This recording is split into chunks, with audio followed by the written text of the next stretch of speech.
ചേട്ടാ, ഇപ്പോൾ ഷിരൂരിലേക്ക് മത്സ്യത്തൊഴിലാളികളുടെ ഒരു സംഘം എത്തി. അതായത് നേവിയിലെ ഡൈവർമാരൊന്നും എത്താത്ത സ്ഥലത്തേക്കാണ് എത്തിയത്. എന്തെങ്കിലും പ്രതീക്ഷയ്ക്ക് പോവുകയുണ്ടോ? അല്ല, നേവിയിലെ ഡൈവർമാർ എത്താത്ത സ്ഥലത്തു നിന്നല്ല. ഇപ്പം നമ്മൾ ഓർക്കും, നമ്മൾ കേരളത്തിൽ പ്രളയം ഉണ്ടായില്ലേ?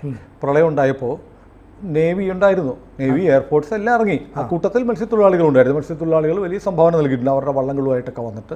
കാരണം നേവിയുടെയൊക്കെ വലിയ ബോട്ടുകൾ ഈ നമ്മുടെയൊക്കെ റോഡുകളിൽ പൊങ്ങിയ വെള്ളത്തിൽ ഓടിക്കാൻ കഴിയില്ലായിരുന്നു. അപ്പോൾ അതുപോലെ മാൽപ്പയിൽ ഒരു സംഘമുണ്ട്. മാൽപ്പ എന്ന് പറയുന്നത് കർണാടകയിലെ ഉടുപ്പിക്ക് സമീപമുള്ള പ്രശസ്തമായ ഒരു ബീച്ചാണ് മാൽപ്പെ ബീച്ച്. ഉടുപ്പിക്കടുത്താണ്. ഈ മാൽപ്പെ പ്രദേശത്ത് ഒരു ഈശ്വർ എന്ന് പറയുന്ന ഒരാളുണ്ട്. അദ്ദേഹത്തിന് ഉടുപ്പിയിലെ അക്വാമാൻ എന്നാണ് അറിയപ്പെടുന്നത്. ഉടുപ്പിയിലെ അക്വാമാൻ. അദ്ദേഹത്തിൻ്റെ ഈ ഒരു പ്രത്യേകത എന്ന് പറഞ്ഞാൽ അദ്ദേഹം വളരെ ചെറുപ്പത്തിൽ മുതൽ മത്സ്യത്തൊഴിലാളികളുടെ ബോട്ടിൽ പോകുന്ന ക്യാപ്റ്റനായിരുന്നു. അതുകൊണ്ട് തന്നെ കടലും നദിയുമൊക്കെ വലിയ സുപരിചിതമാണ് അദ്ദേഹത്തിന്. ഈ ഗംഗാവാലി പുഴയെ സംബന്ധിച്ച് അദ്ദേഹത്തിന് ഈ പുഴയിൽ നല്ല പരിചയമുണ്ടെന്നാണ് പറയുന്നത്. ഇപ്പോൾ ഈശ്വർ മാൽപ്പയുടെ നേതൃത്വത്തിലുള്ള 8 അംഗ സംഘമാണ്. ഇപ്പോൾ അവർ സ്വമേധയാ കാർവാർ കളക്ടറെ വിളിച്ചിട്ട്, കളക്ടറെ SP വിളിച്ചിട്ട്, ഞങ്ങൾക്ക് ഗംഗാവാലി പുഴയിൽ നല്ല പരിചയമുണ്ട്, ഞങ്ങൾ കൂടി ദൗത്യത്തിൽ പങ്കെടുക്കാം എന്ന് പറയുകയായിരുന്നു. അങ്ങനെ വന്നപ്പോൾ നേവിയുടെ അടക്കമുള്ള ദൗത്യ സംഘം അവരെ കൂടെ ഉൾപ്പെടുത്താൻ തീരുമാനിച്ചു. അങ്ങനെയാണ് ഇപ്പോൾ അവർ ഗംഗാവാലി പുഴയിൽ ഇപ്പോൾ തിരച്ചിൽ ആരംഭിച്ചിട്ടുണ്ട്. 3 തവണ വടം കെട്ടി ഇവർ ഈ ലോറി കണ്ടെത്താൻ കഴിയുന്ന സ്ഥലത്തേക്ക് 130 കരയിൽ നിന്ന് 132 മീറ്റർ മാറിയാണ് ഈ ലോറി കണ്ടെത്തിയിട്ടുള്ളത്. അതിനിടയ്ക്ക് ഇമേജുകൾ കിട്ടിയിട്ടുണ്ട്. ഈ ഐബോൺ ഉപയോഗിച്ചിട്ടുള്ള പരിശോധനകളിലൊക്കെ ഇമേജുകൾ കിട്ടി. ലോറിയുടെ ക്യാബിൻ ഏതാണ്ട് തകർന്ന നിലയിലാണെന്ന് പറയുന്നു. കുറച്ച് മണിക്കൂറുകൾക്ക് മുമ്പ് നമ്മളൊരു വീഡിയോ ചെയ്തിരുന്നു. ലോറിയുടെ ക്യാബിൻ തകർന്നിട്ടുണ്ട്. അതുകൊണ്ട് അർജുൻ അതിനുള്ളിൽ ഉണ്ടെങ്കിൽ പോലും ഒഴുകിപ്പോകാനുള്ള സാധ്യത വളരെ കൂടുതലാണ്. അർജുൻ്റെ ബോഡി കിട്ടാനുള്ള സാധ്യത വളരെ വിരളമാണെന്ന് നമ്മൾ 2 മണിക്കൂർ മുമ്പ് ചെയ്തൊരു വീഡിയോയിൽ നമ്മൾ പറഞ്ഞിരുന്നു. അത് സ്ഥിരീകരിക്കുന്ന ഇമേജുകൾ ഇപ്പോൾ കിട്ടിയിട്ടുണ്ട്. അപ്പോൾ ഇത് മനസ്സിലാക്കി അരികിലേക്ക് എത്താൻ നാവികസേനയുടെ സംഘത്തിനോടൊപ്പം 8 അംഗമുള്ള ഈ മാൽപ്പെ സംഘം ഇപ്പോൾ ശ്രമിക്കുകയാണ്. ഈ മാൽപ്പെ സംഘം എന്ന് പറയുമ്പോഴത്തേക്ക് അവരിപ്പോൾ ഒരു പ്രൊഫഷണൽ റെസ്ക്യൂ ടീമാണ്. സ്വന്തമായ ആംബുലൻസ്, ട്രെയിൻഡ് ആയിട്ടുള്ള 8-9 സ്റ്റാഫൊക്കെയുള്ള സംഘമാണ്. അപ്പോൾ ആ ഈശ്വർ മാൽപ്പെ സ്വമേധയായിട്ടെടുത്താണ്. മാൽപ്പെ ഈശ്വറിനെ സംബന്ധിച്ച് ഒരുപാട് ഇതുപോലെയുള്ള റെസ്ക്യൂ ഓപ്പറേഷൻസ് നടത്തിയിട്ടുണ്ട്. അതായത് മുമ്പൊരിക്കൽ ഒരു മാൽപ്പെ കടലിൽ 10ാം ക്ലാസ്സിലെ പരീക്ഷ പാസ്സാകാത്തതിനെ തുടർന്ന് തോറ്റുപോയൊരു പെൺകുട്ടി ചാടി കടലിൽ നിന്ന് ഇറങ്ങി ഈശ്വരൻ സംഘവും രക്ഷിച്ചിട്ടുണ്ട്. ഉടുപ്പിയിലൊരു ഹോട്ടൽ ഉടമ രാത്രി ജീവിത പ്രാരാബ്ധം കൊണ്ട് മടുത്തിട്ട് ഈ ഗംഗാവാലി നദിയിലോ മറ്റോ ചാടി. നദിയിൽ ചാടി തിരഞ്ഞെടുത്ത് പാറക്കെട്ടിൽ നിന്ന് ഇയാളെ ജീവനോടെ കണ്ടെത്താൻ കഴിഞ്ഞു. അപ്പോൾ ഈ ഇദ്ദേഹത്തെ സംബന്ധിച്ച് ഇദ്ദേഹത്തിന് അസാമാന്യമായ കായശേഷിയും ട്രെയിനിങ്ങും ഒക്കെ ഉള്ളതുകൊണ്ട് പരിചയസമ്പത്തുണ്ട്. ഓക്സിജൻ സിലിണ്ടർ ഇല്ലാതെ തന്നെ 3-4 മിനിറ്റൊക്കെ വെള്ളത്തിനടിയിൽ കഴിയാനുള്ള ഒരു ശേഷി ഇദ്ദേഹം ആർജിച്ചെടുത്തിട്ടുണ്ട്. അപ്പോൾ അതുകൊണ്ടാണ് ഇപ്പോൾ ഓക്സിജൻ വെച്ചിറങ്ങി ഇനി ഓക്സിജൻ തീർന്നാൽ പോലും വെള്ളത്തിൽ കഴിയാനുള്ള ഒരു ശീലം. പിന്നെ ഒരു നദി എന്ന് പറയുന്നത് ചിലർ പറഞ്ഞു കേട്ടിട്ടുണ്ട്, ഒരാൾക്ക് ഒരു നദിയിൽ 2 പ്രാവശ്യം മുങ്ങാൻ കഴിയില്ലെന്ന്. കാരണം നദി ഒഴുകിക്കൊണ്ടിരിക്കുകയാണ്, നദി ഓരോ നിമിഷവും മാറിക്കൊണ്ടിരിക്കുകയാണ്. അപ്പോൾ നാവികസേന വന്നിറങ്ങുമ്പോൾ അവർക്ക് ഒരു പുതിയ ടെറൈനാണ്, പുതിയ സ്ഥലമാണ് ഈ നദി. ഇന്ത്യയുടെ പല ഭാഗത്തു നിന്നുള്ള പട്ടാളക്കാർ ഒരു ക്യാമ്പിൽ കഴിയുന്നു, അവർ വന്നിട്ടൊരു നദി കാണുന്നു. ഓരോ നദിയുടെയും ഒഴുക്കും വേഗവും ചുഴികളും അതിൻ്റെ അടിത്തട്ടിലുള്ള വസ്തുക്കളും ഒക്കെ വ്യത്യസ്തമായിരിക്കും. അപ്പോൾ നദിയെ അറിയാവുന്ന ഒരാൾ വന്നാൽ, കൂടുതൽ ഫെമിലിയർ ആയ ഒരാൾ വന്നാൽ കൂടുതൽ മെച്ചപ്പെട്ട പ്രവർത്തനം സാധ്യമാകും. അപ്പോൾ ഈശ്വർ മാൽപ്പയും സംഘം അതാണ് ഓഫർ ചെയ്തിരിക്കുന്നത്. അപ്പോൾ ഇത് ഈ മുമ്പൊരിക്കൽ കടലിൽ പോയ ബോട്ടുകൾ, നഷ്ടപ്പെട്ടു പോയ ബോട്ടുകളെ ഈശ്വർ മാൽപ്പ പോയി തിരിച്ചു കൊണ്ടുവന്നിട്ടുണ്ട്.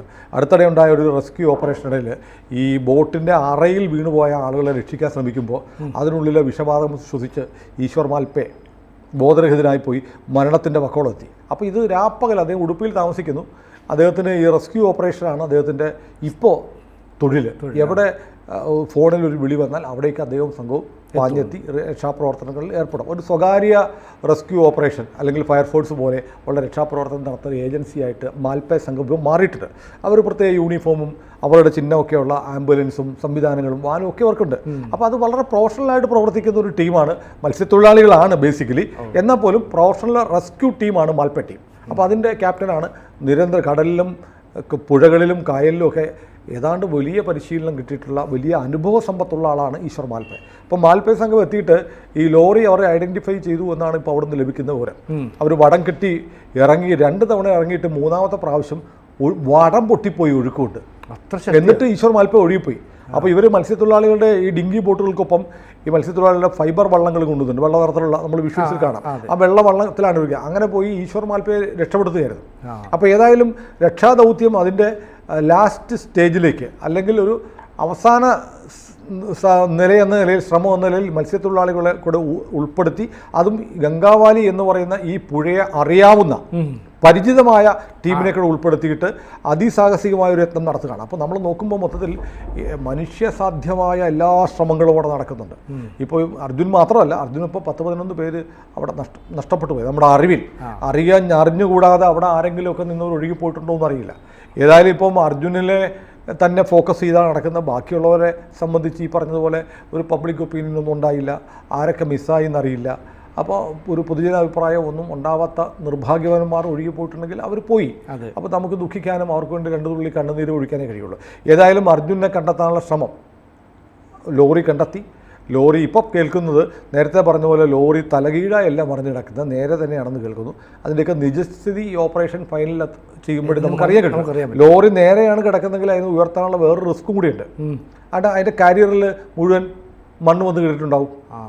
അപ്പോൾ അത് ലിഫ്റ്റ് ചെയ്യാനുള്ള ഒരു ജോലി കൂടുതൽ ശ്രമകരമായിരിക്കും. ഏതായാലും ക്യാബിൻ തകർന്ന നിലയിലാണ് എന്ന് സ്ഥിരീകരിക്കപ്പെട്ടതോടുകൂടി നമ്മൾ നേരത്തെ പറഞ്ഞ പോലെ അർജുനെ കണ്ടെത്താനുള്ള സാധ്യത പിന്നെയും ഒന്ന് ദുർബലമായിട്ടുണ്ട്. ഏതായാലും ഈ മാൽപ്പേ സംഘം എന്ന് പറയുന്ന ഈ രംഗത്ത് ഉപയോഗിക്കാവുന്ന ഏറ്റവും പ്രൊഫഷണലായിട്ടുള്ള, ഏറ്റവും ഫിറ്റായിട്ടുള്ള, നദി അറിയാവുന്ന ആളുകളാണ്. അവരുടെ ശ്രമം വിജയിക്കുമെന്ന് വരുന്നത്. പക്ഷേ ഇവന് ഒരു വലിയ കാര്യമുണ്ട്. കുറേ കഴിയുമ്പോഴത്തേക്ക് നമ്മളിപ്പോൾ തന്നെ എന്തൊക്കെയാണെങ്കിലും ഈ അർജുനൻ്റെ കുടുംബത്തെ സംബന്ധിച്ച് വിഷമകരമായൊരു സംഭവം ഉണ്ടായി. കഴിഞ്ഞ ദിവസം അവരുടെ അർജുൻ്റെ അമ്മ പറയുമ്പോൾ പട്ടാളത്തെ കുറ്റം പറയൂ എന്ന് കാതിൽ ഒരു സ്ത്രീ പറയുന്നതായി ഒരു ഫേക്ക് വീഡിയോ ഉണ്ടായി എന്ന് പറഞ്ഞ് ഒരു പരാതിയൊക്കെ വന്നു, സൈബർ കേസൊക്കെ വന്നിട്ടുണ്ട്. ഒരു സ്ത്രീ എന്തെങ്കിലും ചോദിക്കാനുണ്ടോ, ഇനി എന്തെങ്കിലും പറയാനുണ്ടോ എന്ന് ഏതോ ഒരു മാധ്യമപ്രവർത്തക ചോദിക്കുമ്പോഴാണ് തൊട്ടടുത്ത് നിന്ന ഒരു സ്ത്രീ കാതിലെന്തോ പറയുന്നത്. കാതിൽ എന്താണ് പറയുന്നത് നമുക്കറിയില്ല. അവർ ക്രൈംബ്രാഞ്ചിലെ ഒരു ജീവനക്കാരിയാണ്, പോലീസുകാരിയാണെന്നാണ് പറയപ്പെടുന്നത്, മാധ്യമപ്രവർത്തകയല്ല. പക്ഷേ ഒരു വീഡിയോ ഉണ്ടായിട്ട് അതൊരു മാധ്യമപ്രവർത്തകയാണ് പട്ടാളത്തെ കുറ്റം പറയുക എന്ന് കാതിൽ പറയുന്ന പോലെ ഒരു വോയിസും വെച്ചിട്ടൊരു വീഡിയോ ഉണ്ടായി. അത് ഫേക്ക് ആണെന്നാണ് പരാതി പറയുന്നത്. അത് പോലീസ് അന്വേഷിക്കട്ടെ. വ്യാജമായി ഒരു കുടുംബത്തെ അങ്ങനെ കളങ്കപ്പെടുത്തുന്നത് ശരിയല്ല. എന്നാൽ പോലും ആ അമ്മ സംസാരിച്ചത് കഴിഞ്ഞ 4 വർഷമായി നമ്മുടെ പട്ടാളത്തിന് എന്താണ് പറ്റിയത് എന്നൊക്കെ ചോദിക്കുന്നുണ്ട്.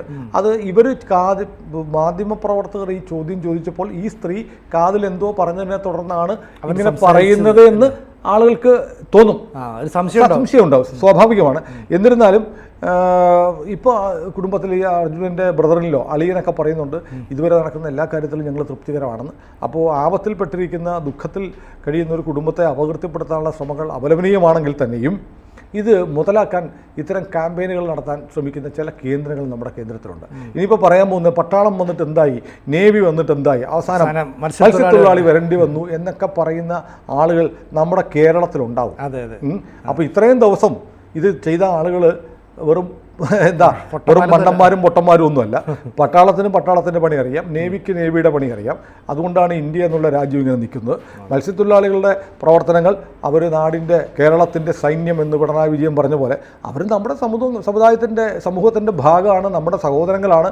നമ്മൾ ഓരോരുത്തരും ഒരാൾക്ക് ആപത്തുണ്ടാകുമ്പോൾ ഇടപെടുന്നത് പോലെ അവരും ഇടപെടുന്നു. അതിനെ നമ്മൾ സ്നേഹവായ്പോടെ ഹൃദയം കൊണ്ട് സ്വീകരിക്കുന്നു. അത്തരം ആൾ എല്ലാവരും മനുഷ്യനും അങ്ങനെയാണ് ചെയ്യുന്നത്. അത് പക്ഷേ മറ്റൊരു കൂട്ടരെ ഇകഴ്ത്തി കാണാനുള്ള ശ്രമമായി ഇവിടെ ഒരു ക്യാമ്പയിനൊക്കെ നടക്കാൻ സാധ്യതയുണ്ട്. പട്ടാളം വന്നിട്ട് എന്തായി, അവസാനം മത്സ്യത്തൊഴിലാളി വന്നു, അതൊക്കെ ഒരു നന്ദികേടാണ്. ഇത് കാര്യം അറിയാതുള്ള കാര്യമാണ്. സൈന്യം ഒരുപാട് കാര്യങ്ങൾ ചെയ്തിട്ടുണ്ട്. മാത്രമല്ല ഇപ്പോൾ ഈ സൈന്യം അനുവദിച്ചുകൊണ്ടുകൂടിയാണല്ലോ ആണ്. സൈന്യത്തിന് ആ ഈഗോ ഇല്ല.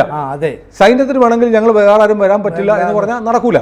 കാരണം അവർക്കറിയാം ഈ ഓരോ, നേരത്തെ പറഞ്ഞ ഒരു പുഴയിൽ 2 പ്രാവശ്യം മുങ്ങാൻ പറ്റില്ല എന്ന് പറയുന്ന പോലെ പുഴ ഓരോ നിമിഷവും മാറിക്കൊണ്ടിരിക്കുകയാണ്.